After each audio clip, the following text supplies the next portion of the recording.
Big boss season 7 promo విడుదలైంది. ఆ promo కానీ ఒక్కసారి చూసుకున్నట్లయితే 5వ వారం నామినేషన్ అయితే మొదలైపోయింది. ఈ వారంలో నామినేషన్లో 7 అయితే ఉన్నారు.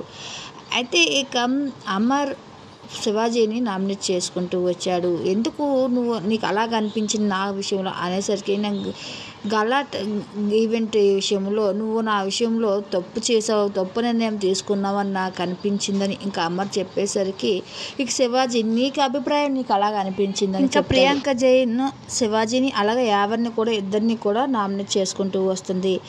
ఇక గౌతమ్ కృష్ణ కూడా శివాజీ నామినేట్ చేస్తారు. ఎందుకంటే తన స్మైలీ గేమ్లో తనకి అంతలా కొడుతున్నా సరే మీరు ఏమాత్రం నా గురించి పట్టించుకోకుండా ఆరలేదు అంటే అది సరికాదని చెప్పలేదు అంటూ నామినేట్ చేయడంతో ఇక్కడ గౌతమ్ కృష్ణదే తప్పని చెప్పవచ్చు. ఎందుకంటే అంతగా కొడుతున్నది గౌతమ్ కొట్టినప్పుడు గౌతమ్ నొప్పి అనిపించి తను చెప్పాలి, కానీ శివాజీ ఆరలేదని తనపై నెట్టేడు ఏమాత్రం సరికాదని అందరూ అభిమానులు అదే అనుకుంటున్నారు. కానీ ఈరోజు నామినేట్ చేస్తూ శివాజీదే తప్పు అంటూ నువ్వు నన్ను కొట్టేటప్పుడు నువ్వు చెప్పలేదు ఆరలేదు అంటూ చెప్పడం ఏమీ కరెక్ట్ కాదని అభిమానులు అయితే అభిప్రాయం.